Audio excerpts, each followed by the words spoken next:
Andrew, and I'm going to talk to you about the game between Barcelona and Atletico Madrid in September 2011 and the different players and the rotational analysis to find out and prove that Barcelona are the better team. To start with, we're going to go through the player performance, and we'll start with goalkeeper Courtois and Valdez. Courtois for Atletico Madrid in the three criteria, which were saving, reactions and positioning. For saving, he was given an 8 because he made some great saves, although he conceded 3. One he saved and was then scored by his own player, which he couldn't do anything about. For Valdez, he got a 9 because he didn't concede a goal, although he did he did get beat by a shot which then hit the crossbar. For reactions, Courtois got a 9 because he was quick off the mark to close down attackers and made a quick save from Messi's shot before the player scored an own goal. For Valdez, he got 7 because on the one chance that Atletico Madrid did have, he failed to react to it properly. He was flat-footed and he was beaten, although it hit the crossbar. It would have gone in if it was a bit lower. For positioning, Courtois got a 9 because he was well positioned during the time that we analysed him. And he was quick off the line to block shots, but was beaten at his near post for a third goal because of poor positioning on one occasion. For Valdez, he was well positioned most of the time, but sometimes rushed out too quick when he could have stayed on his line. So overall, Courtois was the better player, having an overall of 26, whereas Valdez only had a 24 because he wasn't mostly well positioned apart from one time. He had better reactions because he got down and saved a few shots, one in particular from Messi, whereas Valdez was flat-footed for the shot that hit the crossbar. Courtois did make some good saves but conceded 3, so Valdez had the better saving ability. We'll go on to the centre-back next, Sergio Busquets and Diego Godin. I gave Busquets a 9 out of 10 for his positioning. This was because he was in the right place consistently throughout the majority of the match. He didn't score a perfect 10 because there was occasional points in the match where he moved out of position to cover other players' areas. This meant his position was left open. Tackling, gave him an 8 out of 10 because he covered an oncoming attack from Atletico forwards. Every time they went anywhere near Busquets, he had them tracked down and tackled them himself or led them into a tackle.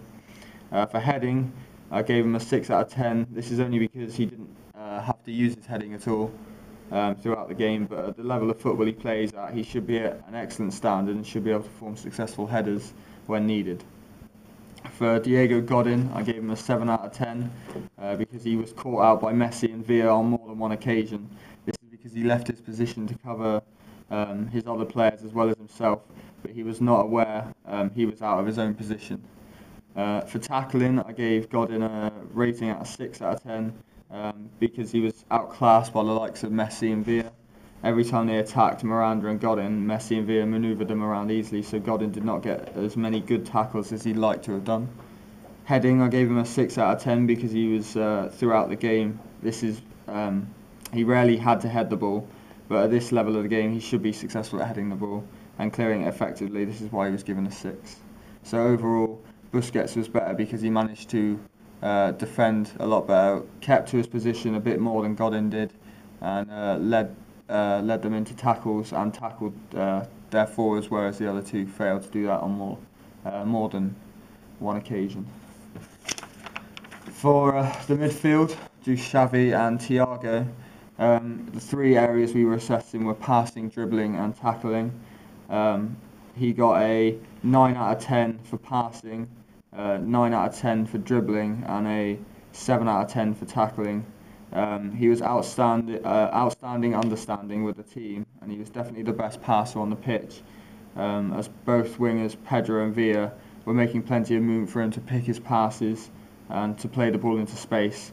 He got a couple of passes wrong, but he assisted a goal and created plenty of chances for Barcelona and hardly ever lost the ball after having it under control. Didn't really tackle often as Barcelona had the ball for most of the time, but made 1 or 2 good interceptions and gained the ball for his team. Thiago got a 6 out of 10 for passing, a 6 out of 10 for dribbling, and a 5 out of 10 for tackling. It wasn't a good performance compared to his qualities after hitting the crossbar in the first few minutes. Didn't really get involved in the game after that because Barcelona had the ball most of the time. When he had the ball, he looked confused as his players were marked most of the times. Therefore, he lost the ball. His tackling was poor most of the time. He went for a tackle, gave a foul away. So he wasn't anywhere as near a class as Xavi was.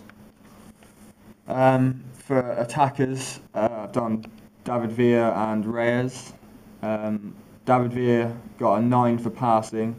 Whilst in the game, he only did 1 or 2 bad passes which lost him possession. For dribbling, he got a 9 as he only lost the ball once while dribbling. And speed, he got a 9. He was only outpaced once to the ball, but that was the only time it happened.